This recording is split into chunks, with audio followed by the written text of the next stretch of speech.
Sì, va bene, speriamo che questo premio riesca a somigliare a quella che è la sua profonda natura.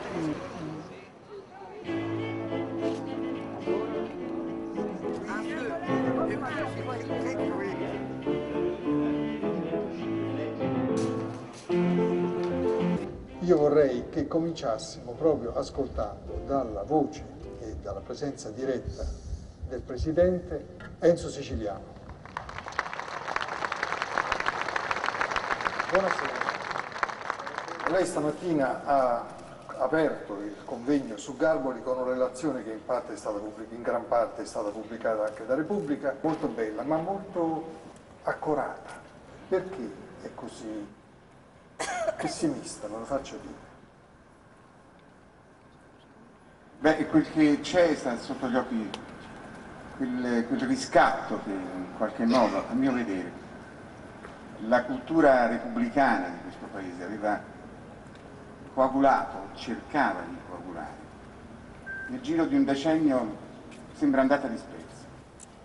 Questo lo sento, mi posso sbagliare, è una cosa in cui credo. Io penso che la Repubblica per questo paese sia un valore, potesse essere appunto quell'elemento fondante di uno Stato che tanti italiani nel corso di secoli hanno ricercato, scrittori, saggisti, storici, in cui hanno creduto come un miraggio e improvvisamente in una ventata provocata da una turbolenza, diciamo così, mediatica, quel patrimonio si stia perdendo. Eccolo qua, questa sono io, incinta fotografata da Bernardo Bertolucci.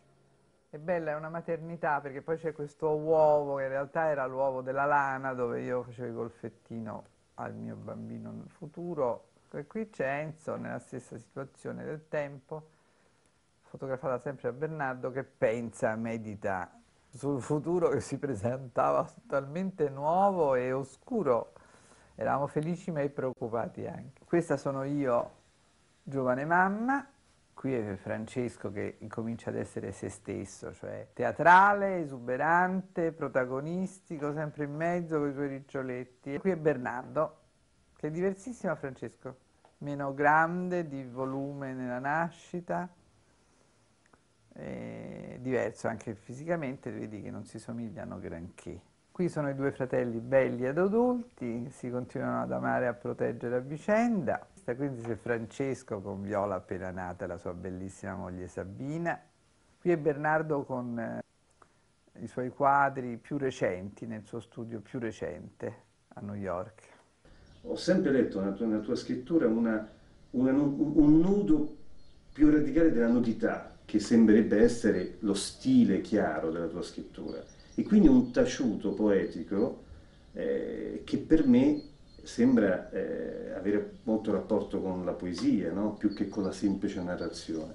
Mi domando se questo sia vero e se soprattutto è vero che questo possa capitare anche perché la lingua, oltre che il tuo pensiero, la tua immaginazione, anche perché la lingua è portatrice di qualcosa che sfugge anche a te narratore. Ma questo sì, io sento che c'è qualcosa di oscuro che con le parole, con tutto quel corredo verbale che ho a disposizione, che viene poi anche dalla mia esperienza letteraria, non c'è dubbio, mi accosta a questo nucleo oscuro che mi trovo davanti scrivendo. Questo bisogno di continua decifrazione, di eventi, di persone che vado rappresentando. Il fatto è che io cerco di guardarli, questi personaggi, come se non... in fondo come se non avessero storia percepibile a me immediatamente, ma che scopro via via attraverso lo scrivere. E allora per scrivere ho bisogno di trovare, di recuperare sapori, da ogni parte possano venirmi. Certo poi lo sento che diciamo, l'associazionismo lirico mi è molto utile in quel momento.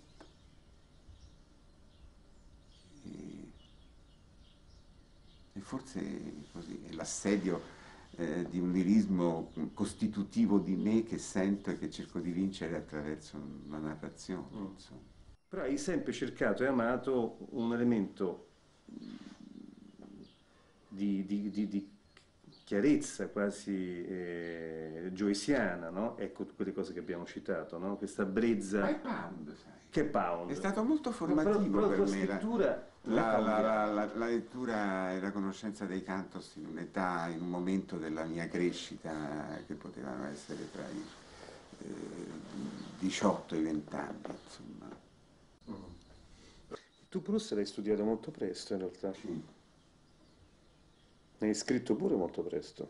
Un fascicolo di paragone. Sì. Ma in autobiografia letteraria? No, è dopo, È dopo, È dopo, sì. È dopo. Ah, fascicolo Sta nella voce d'Otello. Ah, la voce d'Otello, sì. Riconoscimento dell'ombra. No, ma per Proust mi provoca uno stupore, la densità della mente e la percezione pittorica della realtà, meravigliosa. Ecco, Adesso qui qual è? il tuo quadro preferito di questa stanza.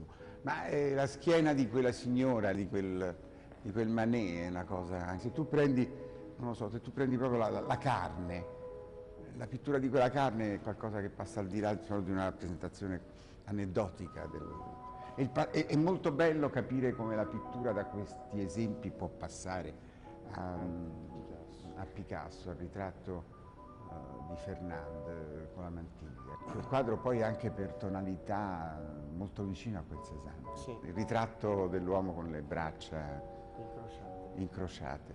Ma c'è quello sguardo che è una cosa che passa al di là della pittura, l'occhio di quel pittore, sembra un occhio da è romanzesco, insomma, quell'occhiata. È così densa di storia e di vita. Poi quando uno va a decifrare che storia e che vita, può immaginare quello che vuole e dire delle sciocchezze, ovviamente, rispetto alla qualità del quadro, rispetto a quel che è la pennellata, il segno, come è risolto il disegno, per esempio, con il colore, ma c'è qualcosa di molto poetico in quell'occhiata.